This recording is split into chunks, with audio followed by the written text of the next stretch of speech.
Assalamualaikum warahmatullahi wabarakatuh. Perkenalkan, nama saya Selvia Putri Tifa, biasa dipanggil Selvi, dengan NIM 2010707117 dari Universitas Wahid Hasyim Semarang, Fakultas Hukum semester 5. Saya membuat video ini untuk memenuhi tugas dari Ibu Dr. Arum Widyastuti, SHMH, selaku dosen pengampu mata kuliah Hukum Perjanjian Internasional.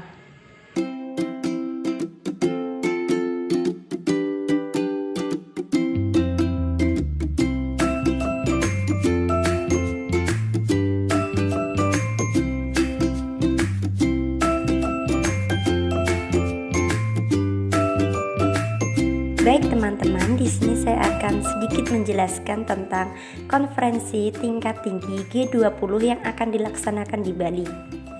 Apa sih G20 itu? G20 atau Group of 20 adalah forum utama kerjasama ekonomi internasional yang beranggotakan negara-negara dengan perekonomian besar di dunia yang terdiri dari 19 negara dan satu lembaga Uni Eropa. G20 merupakan representasi lebih dari 60% populasi bumi, 75% perdagangan global, dan 80% PDB dunia. Sejarah G20. Pada tahun 1999, atas saran dari para menteri keuangan G7 yang meliputi Amerika Serikat, Inggris, Italia, Jepang, Jerman, Kanada, dan Perancis.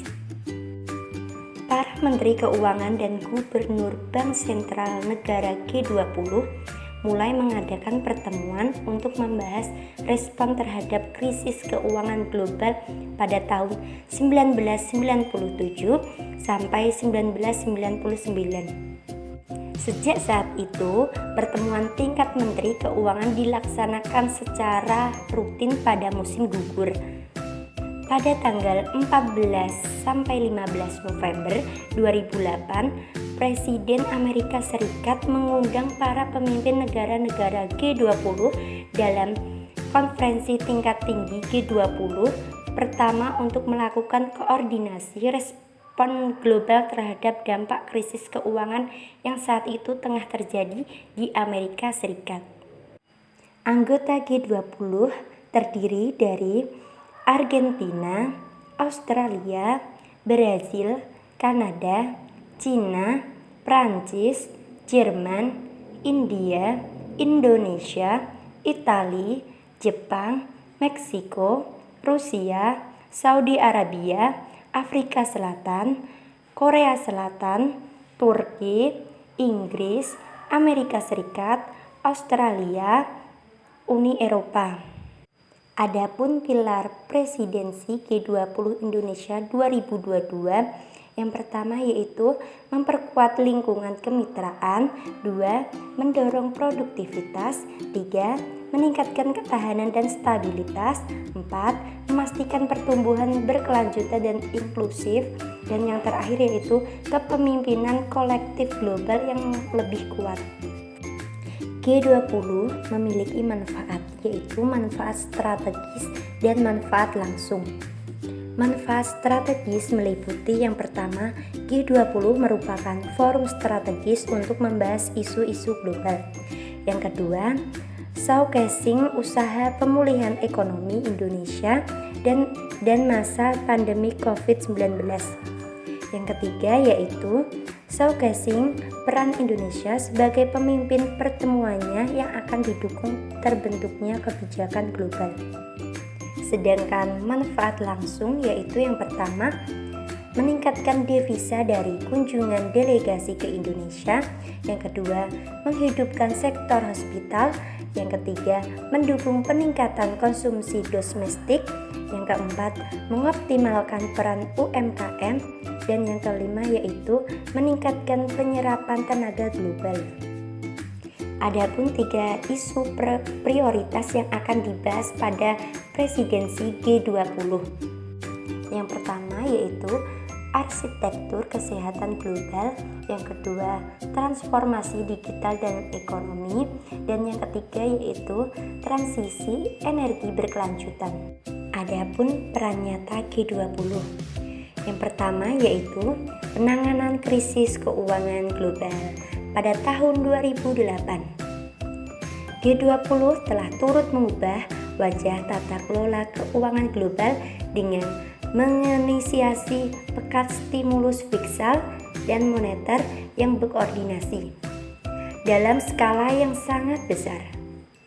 2. Kebijakan pajak. G20 telah memacu OECD mendorong pertukaran informasi terkait pajak. Pada tahun 2012, G20 menghasilkan cikal bakal Best Action and Profit Shifting melalui BEPS. Saat ini, 139 negara dan yuridis bekerja sama untuk mengakhiri penghindaran pajak. 3. Kontribusi dalam penanganan pandemi COVID-19. Inisiatif G20 dalam penanganan pandemi mencakup penangguhan pembayaran utang luar negeri, negara berpenghasilan rendah, injeksi penanganan COVID-19 sebanyak lebih dari 5 triliun US dollar, penurunan atau penghapusan bea dan pajak impor, pengurangan bea untuk vaksin, hand sanitizer, disinfektan, alat medis, dan obat-obatan. Pada tahun 2022, untuk pertama kalinya, Indonesia memegang presidensi G20. Dalam forum ini, Indonesia adalah satu-satunya wakil dari ASEAN dan menjadi satu dari 9 negara berkembang, serta menjadi negara anggota dengan mayoritas penduduk muslim terbesar di dunia.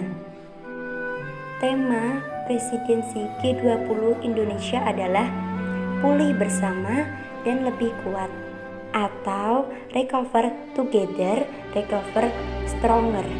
Tema ini kemudian diturunkan ke dalam berbagai agenda atau isu dalam 2 jalur, yakni jalur Sherpa dan jalur keuangan. Demikian beberapa hal yang bisa saya sampaikan pada kesempatan hari ini. Saya mohon maaf sebesar-besarnya apabila ada tutur kata maupun tindakan yang kurang berkenan. Sekian dari saya. Wabillahi taufik wal hidayah. Wassalamualaikum warahmatullahi wabarakatuh.